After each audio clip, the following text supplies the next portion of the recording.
Advocate Bhudev Mahananda का अभिवादन स्वीकार कीजिए। साथियों, आप देख रहे हैं voice of people, voice of Bahujan. Bharatvarsh में बहुजन समाज का पॉपुलेशन 85% है और सवर्णों का पॉपुलेशन 15% है। 15% लोगों का पॉलिटिकल पार्टी है कांग्रेस, बीजेपी, आम आदमी party, Trinamool Congress, communist party. ये तमाम पॉलिटिकल पार्टी मनुवाद का विचार से चलता है, ब्राह्मणवाद का विचार से चलता है और बहुजन समाज का खेमे में आता है Bahujan Samaj party, RJD, Samajwadi party, Azad Samaj party. ऐसे हमारा पॉलिटिकल पार्टी में दो ग्रुप है भारत में। एक मनुवाद को पालन करने वाला पॉलिटिकल पार्टी, दूसरा अंबेडकरवाद को पालन करने वाला पॉलिटिकल पार्टी। बहुजन समाज में भी अंबेडकरवाद पालन नहीं करते हैं। जैसे समाजवादी पार्टी अंबेडकर विचार, अंबेडकरवाद को पालन नहीं करता। आरजेडी बाबा साहेब अंबेडकर का जय भीम को पालन नहीं करता। बहुजन समाज में बाबा साहेब का विचार को, बहुजन समाज का विचार को पालन करने वाला एकमात्र पॉलिटिकल पार्टी है बहुजन समाज पार्टी, जो नेशनल लेवल में आज 21st सेंचुरी में विचार का लड़ाई चल रहा है। एक तरफ गांधीवाद, मनुवाद, दूसरी तरफ अंबेडकरवाद। तो भारत में रहने वाले बहुजन समाज को वोट देते वक्त क्या सोचना चाहिए, किनको वोट देना चाहिए?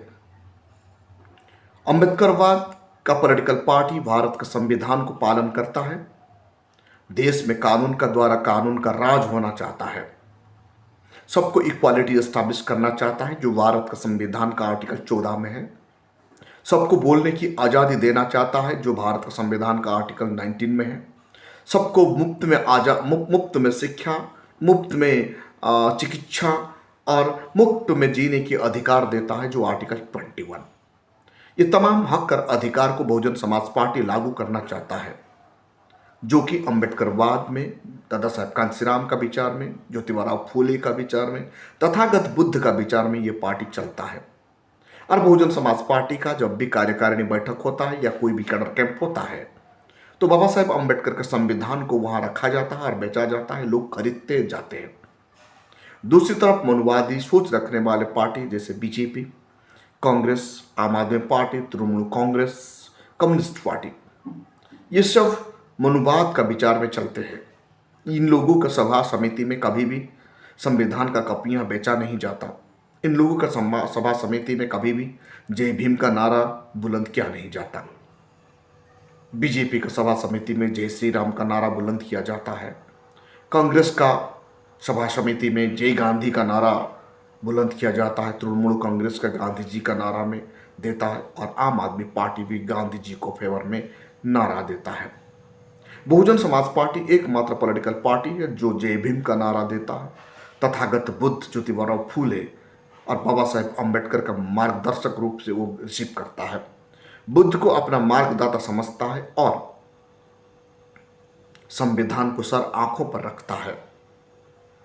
बहुजन समाज पार्टी का एम है भारत का संविधान को सही से इंप्लीमेंट करना और भारत का संविधान को देश में लागू करना, अंबेडकरवाद को फैलाना, अंबेडकर थॉट को घर घर में पहुंचाना, भारत का संविधान में लिखा गया तमाम आर्टिकल को, अहम आर्टिकल है फंडामेंटल राइट में, वो है article 14, article 15, article 16, article 19, article 21। ये अहम आर्टिकल को सही से इंप्लीमेंट करके देश में इक्वालिटी लाना, फ्रेटर्निटी लाना, सबको मुफ्त में इलाज मिले, सबको मुफ्त में शिक्षा पीएचडी तक मिले, ये भारत का संविधान कहता है। संविधान का हिसाब से बहुजन समाज पार्टी भारत में शासन करना चाहता है। दूसरी तरफ कांग्रेस मनुवादी पार्टी, कांग्रेस पार्टी गांधी का सोच में चलता है। गांधी उनका जिंदगी का जीवन का काल में कभी भी वो रिजर्वेशन का सपोर्ट में नहीं था और अनुसूचित जाति, अनुसूचित जनजाति को इक्वालिटी देना नहीं चाहता था। वो वर्ण व्यवस्था को कंटिन्यू करना चाहता था। और दूसरी पार्टी है BJP party. BJP party Hindutva में खड़ा है। हिंदुत्व का मतलब है वर्ण व्यवस्था में खड़ा है। हिंदुत्व सिर्फ ही सिर्फ वर्ण व्यवस्था का बैकबोन पर खड़ा है। हिंदुत्व खत्म मतलब वर्ण व्यवस्था खत्म मतलब हिंदुत्व खत्म होता है। तो बीजेपी का यहाँ राजनीति फिनिश हो जाता है। तो हम किसको वोट दें? तो भारत में रहने वाले बहुजन समाज, ये तमाम सब्जेक्ट मैटर को जानने के बाद हम लोग किसको वोट दें? जब हम बीजेपी को वोट देंगे तो भारत में हिंदुत्व का हिंदू राष्ट्र बनेगा। हिंदू राष्ट्र का मतलब है जातिवाद फैलाना, असमानता फैलाना। समाज में सबसे ऊंचा दर्ज ब्राह्मण को दिया जाता है, दूसरे स्तर पर क्षत्रिय आता है, तीसरे स्तर पर वैश्य, चौथा स्तर पर शूद्र यानी बहुजन समाज। उनको सेवा करना और उनका जिंदगी हर वक्त निचली स्तर पर जीता है। वैसे ही कांग्रेस गांधी जी का आइडियोलॉजी में चलता है। गांधी सप्त हिंदुत्व है, वो वर्ण व्यवस्था को समर्थन देते हैं। इसीलिए कांग्रेस का जितने भी प्राइम मिनिस्टर बने, हर कोई संविधान में बाबा साहेब अम्बेडकर का आर्टिकल को सही से इम्प्लीमेंट नहीं किए और रिजर्वेशन का खिलाफ हुए और वर्ण व्यवस्था को जमकर सपोर्ट किए। ये तमाम मनुवादी पार्टी कभी भी अम्बेडकर बात को रिसीव नहीं करता। जब हम बहुजन समाज पार्टी के बारे में जानने के लिए कोशिश करेंगे तो बहुजन समाज पार्टी बाबा साहेब अम्बेडकर का थॉट को पालन करता है। बाबा साहेब का दिया गया संविधान को हर अक्षर को देश में लागू करना चाहता है। तो आप सोचिए, तो बहुजन समाज को किनको वोट देना है? क्या कांग्रेस को वोट दे कि गांधीवाद भारत में फैलाना, या बीजेपी को वोट दे के हिंदू राष्ट्र बनाना, या अब बाबा साहेब अम्बेडकर को, बहुजन समाज पार्टी को वोट देकर बाबा साहेब अम्बेडकर के संविधान को लागू करना? ये तीनों चीज में से हमें किनको चुनना है? बहुजन समाज इसके बारे में बहुत गहराई से सोचने की वक्त आ चुका है। हमें संविधान ही जीने की अधिकार देता है, गांधीवाद नहीं और मनुवाद नहीं। गांधीवाद हमारा जीने के अधिकार को छीनता है, मनुवाद हमें समाज में जलील का जिंदगी जीने के लिए मजबूर कर देता है। तो आप सोचिए, बहुजन समाज को कौन सा पार्टी को चुनना होगा 2024 में और आने वाला 2027 सेंट्रल इलेक्शन में? तो ये गहराई का बात है, गहराई के उसे सोचना है। भारत चलता है 4 ऑर्गेनाइजेशन, कार्यपालिका, न्यायपालिका, व्यवस्थापिका, प्रेस, मीडिया। ये 4 ऑर्गेनाइजेशन को संविधान बनाया है। संविधान को लागू करना है तो व्यवस्थापिका यानी पार्लियामेंट का अंदर बहुजन समाज को जाना ही होगा। जब तक बहुजन समाज पार्लियामेंट का अंदर नहीं जा पाएंगे, तब तक बहुजन समाज संविधान को बचा नहीं पाएंगे या संविधान को देश में इंप्लीमेंट कर नहीं पाएंगे। आज भारत में 3 विचार का लड़ाई चल रहा है। एक मनुवाद का विचार, और दूसरा गांधीवाद का विचार, तीसरा अंबेडकरवाद का विचार। अंबेडकर का विचार एक तरफ होने से दोनों, मनुवाद और गांधीवाद दोनों मिलकर अंबेडकरवाद के खिलाफ हो रहे हैं। क्यों? क्योंकि अंबेडकर का बात को सपोर्ट करते हैं 85% पॉपुलेशन और मनुवाद को सपोर्ट करते हैं 15% पॉपुलेशन। इसीलिए कांग्रेस ही बीजेपी है, बीजेपी ही कांग्रेस है। दोनों का एजेंडा एक ही है। उनको सपोर्ट करता है आम आदमी पार्टी और कम्युनिस्ट पार्टी और तृणमूल कांग्रेस, क्योंकि ये सब मनुवाद का विचार में चलते हैं। ये छुपा हुआ ग्रास में छुपा हुआ ग्रीन कोबरा होता है। तो आप सोचिए, वक्त ऐसा अब आ गया है, बहुजन समाज को यूनाइटेड होकर बहुजन समाज पार्टी को वोट दे, या कांग्रेस को वोट दे, या बीजेपी को वोट दे, या आम आदमी पार्टी का, या तृणमूल कांग्रेस या कम्युनिस्ट पार्टी। किन्हें हम वोट देंगे? जहां भी वोट देंगे तो सोचना है। जब हम कांग्रेस को वोट देंगे तो ये हमें धीरे धीरे स्लो पॉइजन दे के भारत का संविधान को खत्म करता है। भारत देख चुका है 50 से 60 साल कांग्रेस का राज का टाइम में कैसे अनुसूचित जाति, अनुसूचित जनजाति को वंचित करके रखा गया था। अब 15 साल बीजेपी का शासन भी हम देख चुके हैं। 10 साल के बाद अभी 11 साल कंटिन्यू चल रहा है। हम बीजेपी का शासन भी देख चुके हैं। वहां भी मनुवाद फलता है, फूलता है। तो अंबेडकरवाद को नकारा जाता है। अंबेडकरवाद जब तक भारत में जिंदा है तब तक बहुजन समाज सुरक्षित है। अंबेडकरवाद जब तक भारतवर्ष में खड़ा है तब तक भारत का संविधान हिमालय की तरह, चट्टान की तरह मजबूत होकर खड़ा है। तो बहुजन समाज को वोट देने से हमारा नुकसान क्या है, फायदा क्या है? बहुजन समाज को वोट देने से नुकसान बिल्कुल नहीं है। बहुजन समाज पार्टी को वोट देने से ये संविधान को बचाता है। बहुजन समाज पार्टी को वोट देने से हर कोई पढ़ा लिखा को नौकरी देगा, हर कोई कामगार को रोजगार देगा। जो जाति का डस है, कास्टिज्म है भारत में, वो खत्म होगा। भारत का सबसे बड़ा बीमारी है, कैंसर से भी ज्यादा खतरनाक बीमारी है, संक्रांतवाद से भी ज्यादा खतरनाक है जातिवाद। जातिवाद को सिर्फ अंबेडकर वाद ही खत्म कर सकता है, खत्म करने की दमखम भरता है, जो भारत का संविधान का आर्टिकल 17 में लिखा गया है। तो बहुजन समाज पार्टी ताकत में आते ही आर्टिकल 17 इंप्लीमेंट होता है और बाबा साहेब अंबेडकर का विचार को पालन करने के लिए वो मजबूती के साथ आगे बढ़ता है। दूसरी तरफ अंबेडकरवाद को खत्म करता है गांधीवाद और मनुवाद। गांधीवाद और मनुवाद ये दोनों विचार अंबेडकरवाद को 100+ खिलाफ करता है। तो ये विचार का लड़ाई आज चल रहा है। जब 85% वोटर होते हुए भी बहुजन समाज पार्टी जब इलेक्शन में हार रहा है, तो मतलब क्या है? इसका मतलब ये है कि वो कम वोट रहने वाले पॉलिटिकल पार्टी, 15% रहने वाले पॉलिटिकल पार्टी, 15% वोट रखने वाले पॉलिटिकल पार्टी कांग्रेस और बीजेपी, ये अपना धन बल पर ताकत है, उनका मीडिया का बल है, एग्जीक्यूटिव का बल है और धन का बल है। यानी तीनों चारों ताकत को इकट्ठा करके बहुजन समाज को खरीदता है, बहुजन समाज का भोले वाले लोगों को फुसलाता है। आज तक बहुजन समाज का गांव देहात में अंबेडकर का बात सही से पहुंच नहीं पाया। आज तक बहुजन समाज का गांव देहात में एजुकेशन सही से पहुंच नहीं पाया। आज तक बहुजन समाज का गांव देहात में सड़क, बिजली और पानी का मूलभूत सुविधा भी दिया नहीं गया, क्योंकि ये जानते हैं शिक्षा और स्वास्थ्य ये दोनों गांव में पहुंच जाने से लोग शिक्षित होते हैं। जब लोग शिक्षित बन जाते हैं तो भारत का संविधान को जानते हैं। जब ये भारत का संविधान को जानते हैं तो कौन लिखा है, कौन दिया, ये भी जान जाते हैं। यानी बाबा साहेब अंबेडकर को ये लोग जान जाएंगे। बाबा साहेब अंबेडकर को जान जाने से बहुजन समाज पार्टी मजबूत होता है। ये बात कांग्रेस अच्छी तरह जानता है और बीजेपी भी सही से जानता है।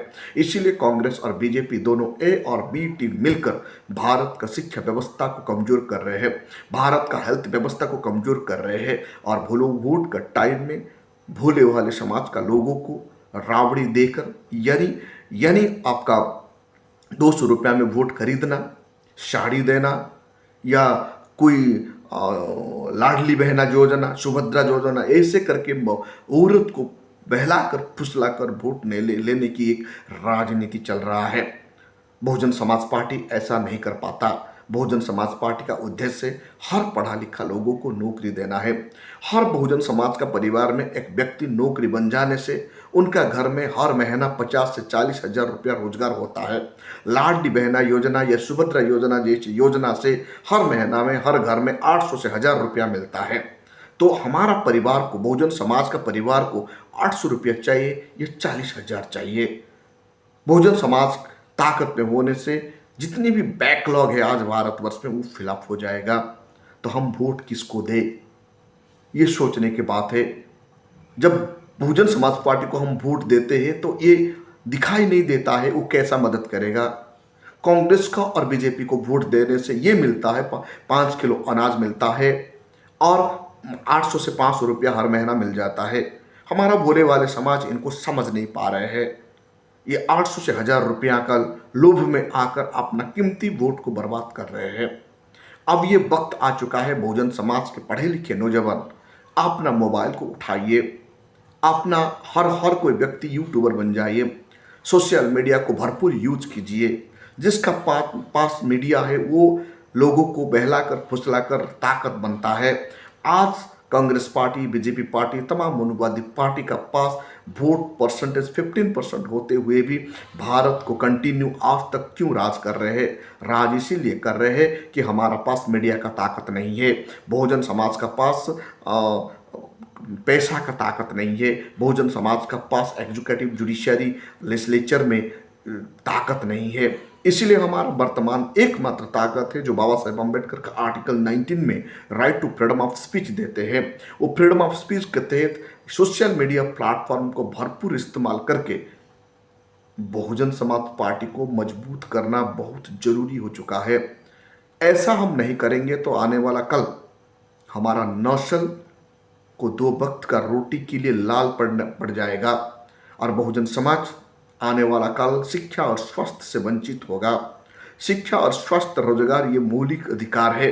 फिर भी भारत का मनोवादी सरकार आज तक खिलाफ कर नहीं पाया। ये सोचने की वक्त आ चुका है। तो हमारा बहुजन समाज का लोग 85% पॉपुलेशन होते हुए भी शराब के लिए वोट बेचना, पैसा के लिए वोट बेचना, ये हमारा जनरेशन के लिए बहुत बड़ा खतरे का घंटी है। ऐसे धांधली को रोकना हर कोई पढ़े लिखे नौजवानों का आवश्यकता है। हर कोई अम्बेडकरवादी बुद्धिजीवी को यह बात हर घर में पहुंचाना बहुत जरूरी है। जब हम ऐसा बात हमारा लोगों का पास पहुंचा नहीं पाएंगे तो मनोवादियों का ये चाल समझ नहीं पाएंगे। सुभद्रा योजना देना, लाडली बहन योजना देना या गेहूं देना, राशन देना, ये एक सोचे समझी रणनीति है। बहुजन समाज को कमजोर बनाकर, इकोनॉमिकली वीक बनाकर भीख जैसे कुछ कुछ दिया जाता है। बहुजन समाज को रोजगार चाहिए। बहुजन समाज का घर में जो पढ़ा लिखा नौजवान है उन्हें नौकरी चाहिए। जिनको काम मिलता जानता है उनको काम दीजिए। 1000 रुपया और 500 रुपये का कोई ज़रूरत ही नहीं है। हर कामगार को हर दिन काम मिल रहा है, मतलब उनको 400 से 500 रुपया हर दिन मिलता है, तो महीना में 15,000 रुपया रोजगार होता है। गवर्नमेंट ये सब करने से फेल है। जानबूझकर गवर्नमेंट लोगों को काम नहीं दे रहा है, जानबूझकर गवर्नमेंट लोगों को नौकरी नहीं दे रहा है, क्योंकि अनुसूचित जाति, अनुसूचित जनजाति और ओबीसी का लोग इकोनॉमिकली मजबूत हो जाने से उनका वोट वो नहीं बेचेगा, उनका बच्चों को एजुकेशन देगा। एजुकेशन मिल जाने से संविधान को बहुजन समाज समझ जाएगा और अपना ताकत को पहचानेगा।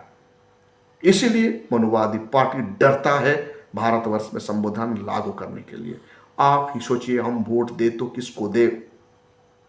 गांधीवाद को दे या मनुवाद को दे या अम्बेडकरवाद को दे? ये तीन विचार का लड़ाई आज 21st सेंचुरी में जोर पकड़ रहा है। हरियाणा इलेक्शन में ये भी प्रतीक हो रहा है, आने वाला कल बहुजन समाज पार्टी और एनोलो का गठबंधन मजबूती का साथ गवर्नमेंट बनाएगा। कांग्रेस और बीजेपी वहाँ कमजोर हो चुका है, ये बात हर किसी को पता चल चुका है। साथियों, आप देख रहे हैं voice of people, voice of Bahujan. अभी तक आप हमारे चैनल को सब्सक्राइब नहीं किए तो काइंडली सब्सक्राइब कीजिए और बेल का आइकन जरूर दबाइए। वॉइस ऑफ बहुजन को मजबूत करना हम सबका रिस्पॉन्सिबिलिटी है, क्योंकि हमें भारत का संविधान को बचाना है, बहुजनों का पॉलिटिकल ताकत वापस लाना है। Thank you.